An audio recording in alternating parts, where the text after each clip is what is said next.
Hello दोस्तों, स्वागत है आप सभी का हमारे YouTube channel depth study with Ashish में। दोस्तों आज हम लोग क्लास 12 का जो सोशियोलॉजी सब्जेक्ट है उसका जो बुक 1 है उसमें दोस्तों बुक 1 में जितने भी मोस्ट इम्पॉर्टेंट सब्जेक्टिव क्वेश्चंस बनते हैं वो सारे क्वेश्चंस आज हम लोग डिस्कस करने वाले हैं। और यदि आप इस बुक को अच्छे से पढ़े हैं, यदि आपको इस बुक का हर एक चैप्टर का क्वेश्चन चाहिए तो वो भी मैंने ऑलरेडी अपलोड कर दिया है। वो सारे क्वेश्चंस भी आप प्रैक्टिस कर सकते हैं। लिंक आपको डिस्क्रिप्शन में मिल जाएगा। सारी चीज़ें वीडियो को देखिए, उसके बाद एग्जाम में बैठिए। आपका एग्जाम में बहुत ही अच्छे क्वेश्चंस आएंगे और वो सारे क्वेश्चन से आप परिचित होंगे। दोस्तों चैनल में हर एक क्वेश्चन को आपको देखना है, हर एक क्वेश्चन को प्रैक्टिस करना है, उसके पश्चात आपको जो एग्जाम में बैठना है।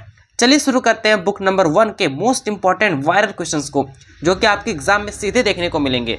तो सबसे पहला और मोस्ट इंपॉर्टेंट क्वेश्चन है, समाज क्या है?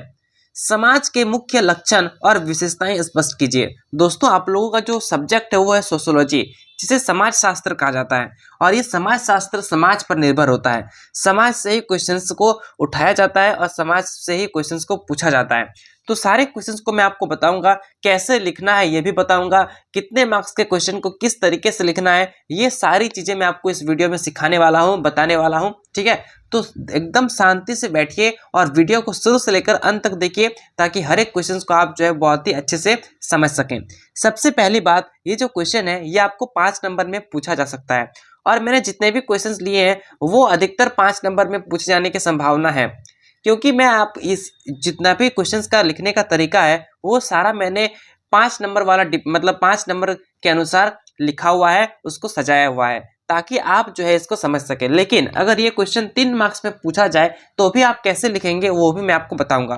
ठीक है, यहाँ पे पहला जो प्रश्न है दोस्तों, इसका सबसे पहले आपको बताना है कि समाज क्या है।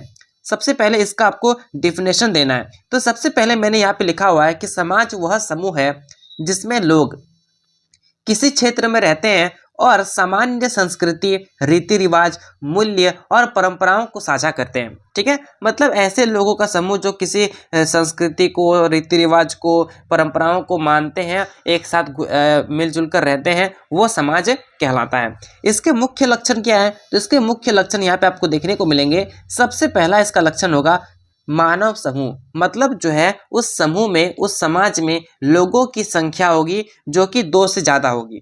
ठीक है, नेक्स्ट लक्षण है सामाजिक संगठन, जिसमें परिवार होंगे। परिवार में जो भी है उन लोग को शिक्षा सिखाई जाएगी, उन लोग का कोई धर्म होगा, कोई राजनीति होगी, इस तरीके की चीज़ें। ठीक है, नेक्स्ट है साझा संस्कृति, जिसमें भाषा होगी। वो जो समाज होगा उस समाज का ऐसा नहीं है कि 4-5 भाषाएं होगी, नहीं, वो समाज एक ही भाषा पर डिपेंड होगी और सभी लोग जो है एक ही भाषा बोलेंगे, जिससे हर एक बच्चा या फिर हर एक लोग समझ सकें। ठीक है, रीति रिवाज होगी, पहनावा जो वहाँ का ड्रेसअप होगा वो भी एक तरीके का होगा। नेक्स्ट लक्षण है सामाजिक नियम, वहाँ पे जो भी नियम होगा, आचार और व्यवहार के नियम होंगे वो सारे सेम होंगे, अर्थात सभी कोई उससे परिचित होगा और सभी कोई जो है उन नियमों को पालन करेंगे। ठीक है, नेक्स्ट लक्षण है स्थायित्व और परिवर्तन, जिसमें समाज स्थिर होता है लेकिन बदल भी सकता है। ठीक है, परंतु बदलेगा तभी जब सबकी सहमति होगी। ठीक है, तो ये होता है समाज और इस समाज का लक्षण। आशा करता हूँ आप जो है बहुत ही अच्छे से इस चीज़ को समझ चुके होंगे। चलिए अब निष्कर्ष की बात आती है। यहाँ पे आपको हर एक क्वेश्चन, जो भी क्वेश्चन आपके 5 नंबर के होंगे, वो सारे क्वेश्चंस का आंसर में आपको लास्ट में कंक्लूजन लिखना है, अर्थात निष्कर्ष आपको डालना ही डालना है। ठीक है, तो चलिए निष्कर्ष में मैंने यहाँ पे लिखा हुआ है कि समाज लोगों के बीच संबंधों, नियमों और संस्कृति का समूह है जो सामाजिक जीवन को नियंत्रित करता है। ठीक है, चलिए क्वेश्चन नंबर 3 यहाँ पे पूछा गया है कि सामाजिक संरचना और सामाजिक संस्थाएं क्या है, उनके महत्व को स्पष्ट कीजिए। तो यहाँ पे दोस्तों सबसे पहले सामाजिक संरचना को समझते हैं, फिर सामाजिक संस्था को समझेंगे। तो सबसे पहले यहाँ पे आप देख सकते हैं सामाजिक संरचना। ठीक है, जिसमें मैंने बताया है कि समाज में लोगों के बीच स्थायी और संगठित संबंधों का एक ढांचा होता है जो कि सामाजिक संरचना कहलाती है। अगर हम उदाहरण देखें तो उदाहरण में यहाँ पे लिखा हुआ है परिवार, शिक्षा, धर्म और राजनीति। अगर हम बात करें सामाजिक संस्था की तो यहाँ पे दोस्तों बताया गया है कि समाज में नियम, मूल्य और परंपरा बनाए रखने वाली जो संगठन होती है वो सामाजिक संस्थाएं कहलाती है। जैसे जो शिक्षा प्रदान की जाती है वो कहाँ की जाती है, तो स्कूल में, तो ये होगी सामाजिक संस्था। पंचायत होगी, गांव में जो पंचायतें होती है, जो न्यायालय होता है जिसमें दोस्तों न्याय की बात की जाती है, और एक हो गया धर्म स्थल। तो ये सारी जो है सामाजिक संस्थाएं कहलाती है। इसका महत्व क्या है, तो यहाँ पे महत्व देखेंगे तो यहाँ पे महत्व इसका बताया गया है कि समाज में स्थिरता और नियंत्रण बनाए रखता है, सामाजिक सहयोग और अनुशासन सुनिश्चित करता है, और सामाजिक मूल्यों और संस्कारों का संरक्षण करता है। तो ये सारी चीजें जो है इसका महत्व यहाँ पे बताया गया है। अगर निष्कर्ष पे पहुंचे तो यहाँ पे निष्कर्ष में आपको लिखना है कि सामाजिक संरचना और संस्थाएं समाज के स्थायित्व और विकास में मुख्य भूमिका निभाती है। ठीक है, चलिए क्वेश्चन नंबर 4 को देखते हैं। क्वेश्चन नंबर 4 में पूछा गया है संस्कृति क्या है, मोस्ट इंपॉर्टेंट क्वेश्चन, और इसके मुख्य तत्व और महत्व को स्पष्ट करें। तो दोस्तों यहाँ पे संस्कृति क्या है, सबसे पहले आपको उसका डिफिनेशन देना है। यहाँ पे मैंने लिखा हुआ है कि संस्कृति किसी समाज के जीवन की सामान्य जीवन शैली, रीति रिवाज, मूल्य और विश्वासों का एक समूह होता है। ठीक है, जो संस्कार होता है, जो समाज में जो सारे लोग होते हैं जो एक संस्कृति पर डिपेंड होते हैं, वो सारे जो है संस्कृति कहलाते हैं। अगर इनकी मुख्य तत्व की बात करें तो यहाँ पे देख सकते हैं, सबसे पहला है भौतिक संस्कृति, जिसमें वस्त्र, घर और उपकरण आते हैं। ठीक है, नेक्स्ट है अभिनव संस्कृति, जिसमें कला, संगीत और साहित्य आते हैं। नेक्स्ट है सांस्कृतिक मूल्य, जिसमें नैतिकता, आदर्श और नियमों की बात की जाती है। नेक्स्ट है भाषा और संरचना, जिसमें आपसी संवाद का माध्यम बताया गया है। और नेक्स्ट है सांस्कृतिक प्रतीक, जो भी प्रतीक होती है, धर्म होता है, चिन्ह होता है, ये सारी चीजें यहाँ पे इसका जो है मुख्य तत्व हो जाएगा। अगर महत्व की बात करें तो यहाँ पे महत्व बताया गया है कि संस्कृति समाज की पहचान और व्यक्ति के व्यवहार को निर्धारित करती है और समाज में एक रूपता और सहयोग बनाए रखती है। ठीक है, ये रहा आपका ये क्वेश्चन का आंसर। यहाँ पे क्वेश्चन नंबर 5 है कि सामाजिक परिवर्तन क्या है, इसके कारण स्पष्ट कीजिए। दोस्तों जब मैंने आपको चैप्टर भी बताया था, तो जब अलग अलग एक एक चैप्टर मैंने करा रहा था, तब हर एक चैप्टर में मैंने आपको मोस्ट इंपॉर्टेंट क्वेश्चन कराए थे, जिसमें दोस्तों ये क्वेश्चन भी मैंने आपको बताया था। आशा करता हूँ आप समझे होंगे। यदि आपने वहाँ पे एक बार देख लिया होगा तो यहाँ पे दोस्तों आपको जो है रिविजन हो जाएगा, और यदि आपने नहीं देखा है तो मैं आपको रिक्वेस्ट करूंगा कि आप जाके सारे वीडियो को देखें, तभी दोस्तों आप अपने एग्जाम में अच्छा स्कोर कर सकते हैं। इसका आंसर है दोस्तों कि सामाजिक परिवर्तन वह प्रक्रिया है जिसके द्वारा समाज के ढांचे, मूल्यों, व्यवहारों और संगठन में बदलाव आता है। अगर हम मुख्य कारण की बात करें, सबसे पहला कारण है प्राकृतिक कारण, जिसमें भू प्राकृतिक आपदाएं, जलवायु परिवर्तन, ये सारी चीजें आएगी। नेक्स्ट है आर्थिक कारण, जिसमें उद्योग, व्यापार, धन और संसाधन आएंगे। नेक्स्ट राजनीतिक कारण, जिसमें कानून, शासन और सामाजिक आंदोलन आते हैं। नेक्स्ट है सांस्कृतिक कारण, जिसमें शिक्षा, धर्म और तकनीक, ये सारी चीजें आती है। अगर हम वैज्ञानिक कारण की बात करें तो इसमें जो है तकनीकी प्रगति और नवाचार, नए नए विचारों को यहाँ पे बताया गया है। निष्कर्ष की बात करें तो यहाँ पे सामाजिक परिवर्तन समाज को विकसित और आधुनिक बनाता है। आगे बढ़ते हैं। क्वेश्चन नंबर 6 पूछा गया है कि औद्योगिकरण और शहरीकरण का समाज पर क्या प्रभाव पड़ा है। तो दोस्तों यहाँ पे जो है औद्योगिकरण और शहरीकरण ये दोनों पर डिपेंड है। तो यहाँ पे देखते हैं मुख्य प्रभाव क्या है। तो रोजगार और आर्थिक अवसर, जो भी फैक्ट्रियाँ बनी है या फिर शहरें बने हैं, वो सारे के कारण जो रोजगार है और जो आर्थिक अवसर है उसमें वृद्धि हुई है। जैसे कि यहाँ पे बताया गया है फैक्ट्री, उद्योग और व्यापार के अवसर बढ़े हैं। परिवार संरचना में बदलाव हुआ है। संयुक्त परिवार से न्यूक्लियर फैमिली में जो है ये चेंजेस देखने को मिलते हैं। सांस्कृतिक बदलाव की बात करें तो यहाँ पे पहनावा, जो कि पहनावा है, ड्रेसअप स्टाइल है, वो चेंज हो चुका है। खान पान में बदलाव हो चुकी है। जीवन शैली में भी बदलाव हो चुकी है। अगर हम शहरी जीवन शैली की बात करें तो इसमें सुविधा और आधुनिकता का विकास हुआ है। वहीं सामाजिक गतिशीलता की बात करें तो नए सामाजिक वर्ग और भूमिकाएं यहाँ पे उत्पन्न होती है। निष्कर्ष की बात करें तो यहाँ पे निष्कर्ष में बताया गया है कि औद्योगिकरण और शहरीकरण, इन दोनों के कारण जो है समाज में सांस्कृतिक, आर्थिक और राजनीतिक प्रभाव देखने को मिलते हैं। ठीक है, क्वेश्चन नंबर 7 पूछा गया है सामाजिक वर्ग और जाति में क्या अंतर है। तो दोस्तों यहाँ पे आपको ये दोनों के क्वेश्चन, ये जो है यहाँ पे वर्ग और जाति का पूछा गया है, तो इसका आंसर दोस्तों आप कमेंट बॉक्स में कमेंट करें। ठीक है, मैं देखना चाहता हूँ कि आप वर्ग और जाति से क्या समझते हैं और आप जो है कितने पॉइंट्स जो है कमेंट में बता पाते हैं। चलिए आगे बढ़ते हैं। क्वेश्चन नंबर 8 पूछा गया है, सामाजिक असमानता क्या है, इसके प्रकार समझाइए। तो सामाजिक असमानता क्या होती है? तो सामाजिक असमानता समाज में लोगों के बीच शक्ति, संसाधन, अधिकार और अवसर में असमानताएं लाती है। ठीक है, जो कि सामाजिक असमानता कहलाती है। अगर इसके मुख्य प्रकार की बात करें तो सबसे पहला प्रकार है आर्थिक असमानता, दूसरा है राजनीतिक असमानता, तीसरा है सांस्कृतिक असमानता और चौथा है लैंगिक असमानता। अगर हम बात करें आर्थिक की, जिसमें आय और संपत्ति में अंतर देखने को मिलता है, सत्ता और निर्णय में भेद देखने को मिलता है, जो कि राजनीतिक असमानता के अंतर्गत आता है। वहीं सांस्कृतिक असमानता की बात करें तो इसमें शिक्षा, भाषा और सामाजिक सम्मान की बात की जाती है। लैंगिक असमानता की बात करें तो पुरुष और महिलाओं के बीच जो है अवसर और अधिकारों में जो है असमानता देखने को मिलती है। ठीक है, आगे बढ़ते हैं। क्वेश्चन नंबर 9 पूछा गया है कि सामाजिक समरसता और सहिष्णुता क्या है। तो यहाँ पे दोस्तों सबसे पहले आपको सामाजिक सहजता बतानी पड़ती है, जिसमें बताया गया है कि विभिन्न जाति, धर्म और वर्ग के लोगों के बीच संतुलन और सहयोग बना रहता है। ठीक है, वहीं सहिष्णुता क्या कहलाता है? तो सहिष्णुता जो है वो विभिन्न विचारों, धर्मों और संस्कृतियों को स्वीकार करने की क्षमता को सहिष्णुता कहते हैं। वहीं पर इन दोनों की महत्व की बात करें तो यहाँ पे सबसे पहला पॉइंट है कि सामाजिक शांति और स्थिरता लाती है, वहीं विकास और सहयोग का वातावरण बनता है और सामाजिक विविधता में समानता देखने को मिलती है। निष्कर्ष की बात करें तो समरसता और सहिष्णुता समाज में शांति, विकास और सहयोग को सुनिश्चित करती है। ठीक है, क्वेश्चन नंबर 10 पूछा गया है कि सामाजिक आंदोलन का समाज पर क्या प्रभाव पड़ता है।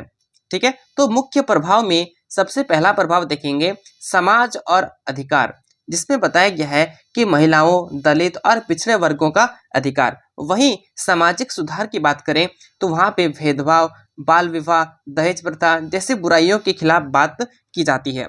वहीं सामाजिक चेतना, जिसमें शिक्षा और जागरूकता को बढ़ावा दिया जाता है।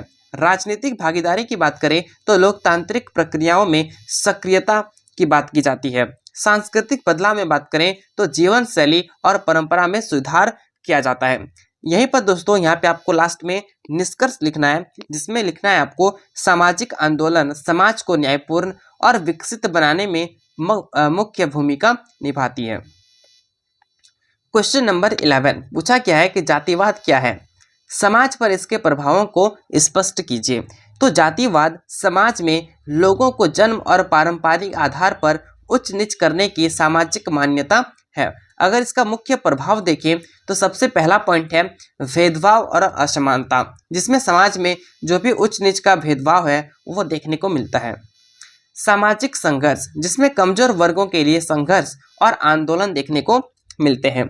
अवसरों में असमानता, जिसमें शिक्षा, रोजगार और राजनीतिक भागीदारी में भेदभाव होते हैं। सांस्कृतिक विभाजन में बात करें तो वहीं विवाह, रीति रिवाज और सामाजिक व्यवहार में अलगाव देखने को मिलती है। नेक्स्ट क्वेश्चन नंबर 12 पूछा गया है कि सामाजिक गतिशीलता क्या है और इसके प्रकार को बताइए। तो सामाजिक गतिशीलता क्या होती है? तो समाज में व्यक्ति या समूह की सामाजिक स्थिति में परिवर्तन होना ही सामाजिक गतिशीलता कहलाती है। इसका प्रकार क्या है तो यहाँ पे देखते हैं। यहाँ पे प्रकार बताया गया है, सबसे पहला ऊर्ध्व गतिशीलता, दूसरा है अवंती, तीसरा है आड़ा तिरछा गतिशीलता। ठीक है, तो ये सारी चीजें यहाँ पे बताई गई है। महत्व की बात करें तो यहाँ पे महत्व में 2 पॉइंट्स लिखा गया है कि समाज में अवसर और न्याय सुनिश्चित करता है और आर्थिक और सामाजिक विकास में योगदान देती है। ये यहाँ पे 2 महत्व बताया गया है। निष्कर्ष यहाँ पे दोस्तों लास्ट में आपको निष्कर्ष लिखना ही लिखना है, मोस्ट इंपॉर्टेंट है। ठीक है, ये लिखने से ही आपका क्वेश्चन का आंसर कंप्लीट होता है। तो निष्कर्ष में यहाँ पे बताया गया है कि सामाजिक गतिशीलता समाज को प्रगतिशील और विकसित बनाए रखती है। क्वेश्चन नंबर 13 विज्ञान और तकनीक के कारण समाज में कौन कौन से बदलाव आए हैं। तो यहाँ पे सबसे पहले बदलाव देखेंगे तो वो है उद्योग और रोजगार, नेक्स्ट है शहरीकरण, नेक्स्ट है सामाजिक परिवर्तन, नेक्स्ट है सांस्कृतिक परिवर्तन और एक है वैश्वीकरण। ये सारे परिवर्तन हैं और इसको अगर आप डिस्क्राइब करेंगे तो यहाँ पे पॉइंट्स मैंने लिख दिया है, यहाँ पे आप दोस्तों पढ़ सकते हैं। दोस्तों आपको मैं फिर से एक इन्फॉर्मेशन देना चाहता हूँ कि यदि आपको ये पीडीएफ प्राप्त करनी है तो आप एक कमेंट बॉक्स में कमेंट करें। कमेंट करते ही मैं जो है इस पीडीएफ को अपने टेलीग्राम ग्रुप में अपलोड कर दूंगा। टेलीग्राम ग्रुप का लिंक आपको डिस्क्रिप्शन में मिल जाएगा। उस लिंक को टच करके आप जो है टेलीग्राम ग्रुप में ज्वाइन हो जाइए, ताकि जितने भी पीडीएफ्स आपको प्राप्त करनी होगी वो सारे आप वहां से प्राप्त कर सकते हैं। ठीक है, आगे बढ़ते हैं। क्वेश्चन नंबर 14 पूछा गया है कि महिला सशक्तिकरण क्या है, समाज में इसके प्रभाव को समझाइए। तो यहाँ पे महिला सशक्तिकरण क्या होती है? तो महिलाओं को शिक्षा, रोजगार और सामाजिक अवसर देकर उन्हें स्वतंत्र और सशक्त बनाना ही महिला सशक्तिकरण कहलाती है। इसका मुख्य प्रभाव क्या पड़ता है? तो इसका मुख्य प्रभाव पड़ता है शिक्षा और रोजगार में, जिसमें वो जो है आत्मनिर्भर बनती है और स्वतंत्र होती है। नेक्स्ट होता है समान अधिकार, जिसमें जैसे पुरुषों को दिया जाता है उस प्रकार से जो है यहाँ पे महिलाओं को भी प्राप्त होती है। नेक्स्ट है सामाजिक जागरूकता, जिसमें बाल विवाह, दहेज प्रथा जैसी बुराइयों के खिलाफ आंदोलन भी इन लोग छेड़ सकती है। नेक्स्ट है सांस्कृतिक बदलाव, जिसमें पुरानी सोच से आधुनिक सोच की ओर पलायन होते हैं। ठीक है, आगे बढ़ते हैं। क्वेश्चन नंबर 15 में पूछा गया है कि लोकतंत्र और नागरिकों की भूमिका क्या है।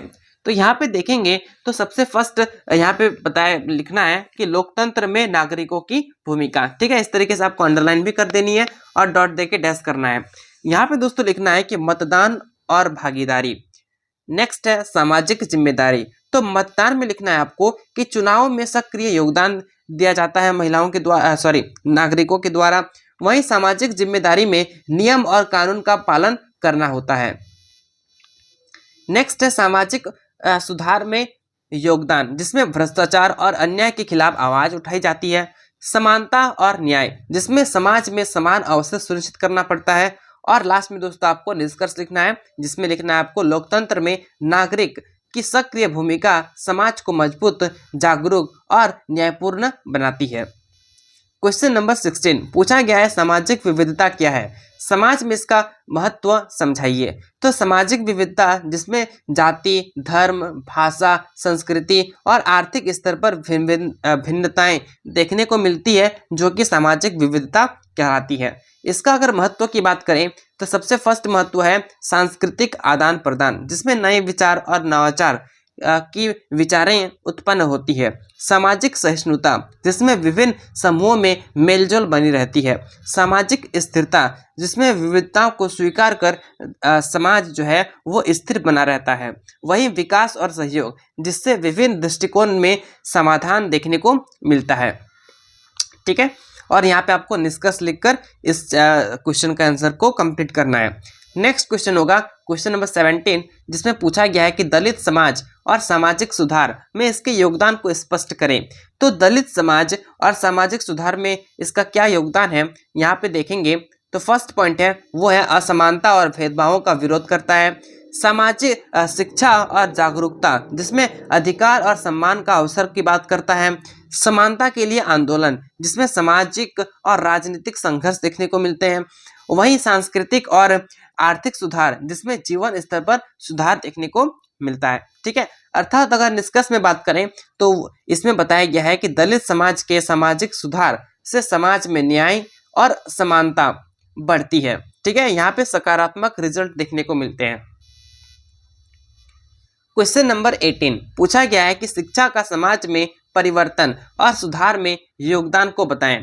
तो यहाँ पे दोस्तों फर्स्ट पॉइंट है बताया गया है समान अवसर, जिसमें सभी वर्गों के लिए शिक्षा और रोजगार की बात की जाती है। सामाजिक जागरूकता, जिसमें स्वास्थ्य, पर्यावरण और अधिकार की बात की जाती है। सांस्कृतिक बदलाव, जिसमें जीवन शैली और परंपरा में सुधार आती है। सामाजिक सुधार, जिसमें भ्रष्टाचार, बाल विवाह और दहेज प्रथा जैसी बुराइयों पर रोक लगाई जाती है। और दोस्तों आपको लास्ट में निष्कर्ष लिखना है, जो कि मैंने यहाँ पे लिख दिया है। नेक्स्ट, समाज और पर्यावरण के बीच संबंध क्या है। तो यहाँ पे दोस्तों आपको लिखना है, फर्स्ट क्वेश्चन है, मतलब 19 क्वेश्चन है, यहाँ पे लिखना है आपको कि प्राकृतिक संसाधनों का उपयोग, पर्यावरण संरक्षण, सामाजिक जागरूकता, सामाजिक और आर्थिक विकास, इस तरीके से आपको पॉइंट लिखना है और पॉइंट करके डैश करके आपको जो है यहाँ पे डिस्क्राइब करना है। हर एक पॉइंट को आप जितना ज़्यादा वर्डों शब्दों में लिखेंगे आपका आंसर उतना ही लंबा होती जाएगा। तो आपका निर्भर ये होता है कि आप क्वेश्चन का जो पॉइंट्स है उसको आप कैसे डिस्क्राइब कर रहे हैं और कितने शब्दों में डिस्क्राइब कर रहे हैं। ठीक है, जितना अंकों में प्रश्न पूछा जाएगा उस तरीके से आप उतना लंबा कर सकते हैं। ठीक है, इसलिए मैंने जो है इसको इस तरीके से डिजाइन किया हूँ ताकि आप हर एक पॉइंट को जितना डेप्थ में लिखेंगे आपको क्वेश्चन का आंसर उतना ही लंबा होता जाएगा और उतना ही ज़्यादा मार्क्स का आंसर बनते चला जाएगा। तो ये आपके ऊपर निर्भर करता है कि आप जो है उस क्वेश्चन को कितना लंबा लिखना चाहते हैं। क्वेश्चन नंबर 20 पूछा गया है कि वैश्वीकरण का समाज पर प्रभाव स्पष्ट करें। तो दोस्तों वैश्वीकरण जो है उसके कारण समाज में बहुत ज़्यादा इफेक्ट पड़ती है। तो वो क्या है, सबसे फर्स्ट है आर्थिक बदलाव, जिसमें उद्योग, व्यापार और रोजगार के अवसर बढ़ते हैं। क्योंकि वैश्वीकरण होता है तो इसमें व्यापार बढ़ती है, व्यापार होगी तो रोजगार में अवसर में बढ़ोतरी होगी। ठीक है, नेक्स्ट होगा सांस्कृतिक प्रभाव, जिसमें खान पान, जो हम लोग का फैशन है, स्टाइल है, मनोरंजन है, भाषा है, ये सारी चीज़ों में परिवर्तन होती है। नेक्स्ट है तकनीकी प्रगति, जिसमें इंटरनेट और डिजिटल माध्यम से जो है ये सारी की चीज़ें की जाती है। सामाजिक जागरूकता, जिसमें महिला सशक्तिकरण, शिक्षा और मानव अधिकार की बात होती है। नेक्स्ट है सामाजिक गतिशीलता, जिसमें नए विचार और अवसर प्रदान किए जाते हैं। अब लास्ट में दोस्तों आपको निष्कर्ष लिखना है और निष्कर्ष में आपको बताना है कि वैश्वीकरण समाज को आर्थिक, सांस्कृतिक और सामाजिक रूप से बदलता और विकसित करता है। तो वैश्वीकरण कहीं ना कहीं यहाँ पे पॉजिटिव सेंस यहाँ पे आपको लिखने को मतलब यहाँ पे मैंने लिखा हुआ है। ठीक है, तो इस तरीके से दोस्तों हम लोग जो है सोशियोलॉजी का बुक नंबर 1 का मोस्ट इम्पॉर्टेंट सब्जेक्टिव क्वेश्चंस को डिस्कस कर लिया हूँ। अब दोस्तों बाकी ये रहा, आपका एक ही कार्य बनता है कि चैनल को सब्सक्राइब कर लें और यदि आपको कोई भी क्वेश्चंस का डाउट होता है तो आप दोस्तों कमेंट बॉक्स में कमेंट करें ताकि उस क्वेश्चन को, डाउट को सॉल्व किया जा सके और आप अपने एग्जाम में अच्छे से बैठ सकें, पॉजिटिव माइंड से बैठें ताकि आपके एग्जाम में अच्छा विचार आए, जिससे आप हर एक क्वेश्चंस को अच्छे से लिख सकें और अपना रिजल्ट को बेहतरीन बना सकते हैं। दोस्तों आप कमेंट करें कि आपको जो है अब किस सब्जेक्ट का क्वेश्चन चाहिए, किस सब्जेक्ट में आपका तैयारी थोड़ा कमजोर है जिसको और भी मजबूत बनाना है, किस सब्जेक्ट में आपको डर लगता है, और ये वीडियो कैसा लगा कमेंट बॉक्स में जरूर बताएं। चलिए दोस्तों मिलते हैं नेक्स्ट वीडियो में, तब तक के लिए जय हिंद, जय भारत।